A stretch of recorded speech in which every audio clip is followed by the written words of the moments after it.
ამერიკის ყოფილი მოქალაქე ჯეფრი სილვერმენი 22 თებერვალს თბილისში უკვე მეოთხედ სცემეს. როგორც იგი ადამიანის უფლებათა ცენტრთან საუბრისას აცხადებს, სცემის ყველა ფაქტი მის ჟურნალისტურ საქმიანობას უკავშირდება.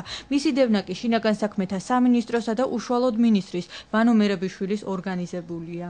ახლახან ვიძიებდი საქართველოში ნარკოტიკებით ვაჭრობას, რომელსაც ჩემი აზრით მთლიანად შინაგან საქმეთა სამინისტრო და ვანო მერაბიშვილი აკონტროლებს. ასევე მე გამოვიკვლიე, როგორ აფინანსებს ამერიკის მთავრობა ნარკოტიკებით ვაჭრობას და ამაზე ინტერნეტშიც განვათავსე სტატია.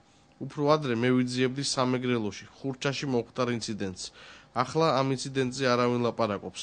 ხურჩის ინციდენტი, ავტობუსის აფეთქება და სროლები სინამდვილეში ორგანიზებული იყო საქართველოს მთავრობის მიერ და მხარს უჭერდა პოტომაკის ინსტიტუტი, რომელიც ამერიკის ბინძური საქმეებისა და დაზვერვის ოპერაციების კონტრაქტორია.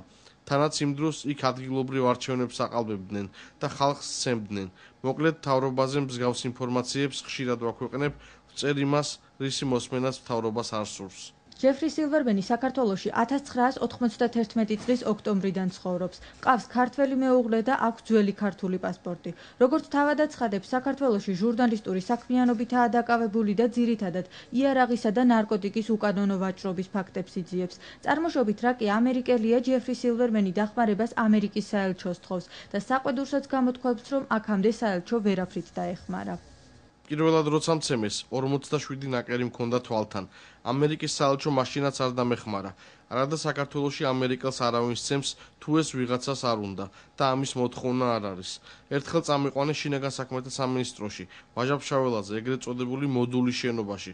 ხელებზე ბორკილები დამადეს, მცემეს და მითხრეს, რომ თუ ვინმეს ვეტყოდი, ამის შესახებ მომკლავდნენ.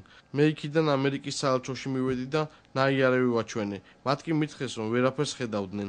მესამედ 2003 წელს იყო. 2007 წლის 7 ნოემბერსაც მცემეს იმედის ტელევიზიის წინ. ამ ქვეყანაში არ არსებობს ადამიანის უფლებები და სამართალი. დიქტატურაა ირგვლივ და ამას მხარს ამერიკის შეერთებული შტატები უჭერს. როცა ამერიკის საელჩოს ურეკავ, არასდროს მეხმარებიან. მათ 2004 წელს გააუქმეს ჩემი ამერიკული პასპორტი. თუ რატომ ეს ცალკე ისტორიაა და ახლა ამას აღარ მოვყვები. ბოლოს ჯეფრი სილვერმენი 22 თებერვალს ღამის პირველ საათზე სცემეს. საღამოს ახვლედიანის ქუჩაზე მეგობართან ერთად ვიყავი. მცემეს გარეთ გამოსვლისას. გავიღვიძე საავადმყოფოში. შემდეგ რაც გავიხსენე, იყო ის, რომ ვეგდე ქუჩაში. სხვა დეტალები არ მახსოვს. საავადმყოფოში არავინ მოსულა. მერე სახლიდან დაუკავშირდი ამერიკის საელჩოს და ვთხოვე პოლიციასთან ერთად მოსულიყო და მივცემდი ინფორმაციას. პოლიცია მოვიდა და საქმე აღძრა. საელჩოდან არავინ მოსულა. სილვერმენი ამჟამად პოლიტიკურ სტატუსს ეძებს. სტოლველის სტატუსის მიღების შემთხვევაში კი აპირებს ევროპულ სასამართლოს მიმართოს. მანამ კი ადამიანის უფლებათა ცენტრს ამერიკის საელჩოსთან შუამდგომლობას თხოვს.